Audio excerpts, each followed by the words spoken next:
Assalamualaikum dan salam sejahtera, bersua kembali dalam channel Malay Table. Okey, kepada sahabat-sahabat, terima kasih kerana terus memberikan sokongan dalam channel Malay Table. Sedikit sebanyak kekurangan saya mohon maaf dengan kekangan waktu dan juga berkemungkinan ketidaktepatan dalam memberi info-info sebelum-sebelum ni lah. Kalau jika ada kan, kalau ada kita share sama-sama, kita kongsilah sama-sama mana-mana ilmu-ilmu penghobian ni lah dalam dunia numismatik. Sahabat semua boleh juga merujuk kepada blog-blog dan juga video-video yang lain juga yang ada dalam YouTube ni. Boleh merujuk kepada otak-otak numismatik lah. Dalam blog pun, dalam search saja dalam Google, sahabat-sahabat boleh dapat tahulah info-info yang lebih tepat, berkemungkinan lebih tepat dan lebih detail lah daripada blog-blog otak-otak numismatik lah. Okey, untuk tampilan kali ini sahabat semua, seperti yang 2-3 hari lepas juga saya ada upload untuk sesi jualan mata wang RM5, nilai muka RM5 seperti yang berada di hadapan kamera ni sahabat semua.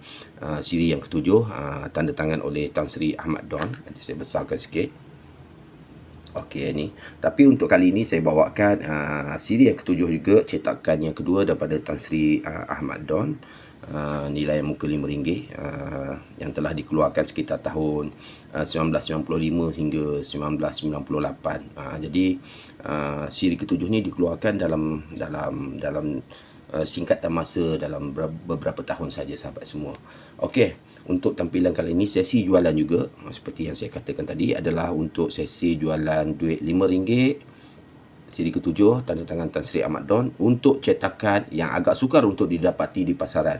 Sebelum ni saya tampilkan untuk cetakan RM5 Thomas Dilaru daripada Perancis. Sekarang ini adalah daripada cetakan oleh Canadian Banknote. Saya ada letakkan sekeping kertas untuk dalam dia punya seal lah, untuk plastik ni, untuk saya mudah dapatkan dalam album saya. Jadi ini antara yang saya akan ingin lepaskan, tapi dia sedikit berharga daripada sebelum ni, iaitu daripada duit tantangan Tan Sri Ahmad Don juga, Datuk Ahmad Don, dengan cetakan siri ketujuh, tetapi cetakan oleh Thomas Dilaru. Okey, saya cuba tunjukkan sahabat semua ya. Ini adalah cetakan daripada Thomas Dilaru. Ya, okey, biar jelas sahabat. Okey, kita boleh nampak situ Thomas Dilaru.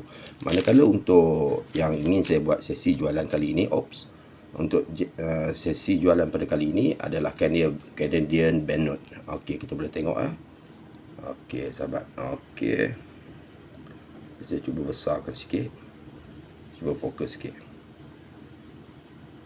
Tu Canadian Banknote. Okey, untuk nilaian jual beli untuk pasaran bagi siri ketujuh cetakan oleh Canadian Banknote ni, dia sedikit berharga daripada cetakan oleh Thomas Dilaru lah. Okey, terus saja kepada harga. Saya ingin membuat jualan dengan harga sekitaran RM50 siap pos sahabat semua. Jadi nilaiannya lebih kurang dalam RM42 lah sahabat. Kos pos dalam RM8, RM7 lebih kurang lah. Jadi dengan dengan kos yang saya perlu tanggung,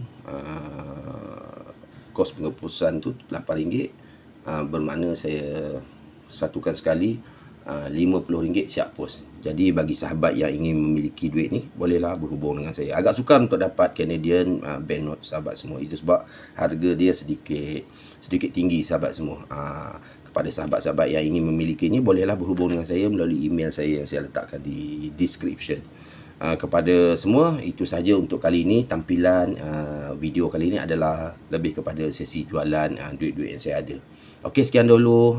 Semoga berjumpa di next video. Assalamualaikum dan terima kasih.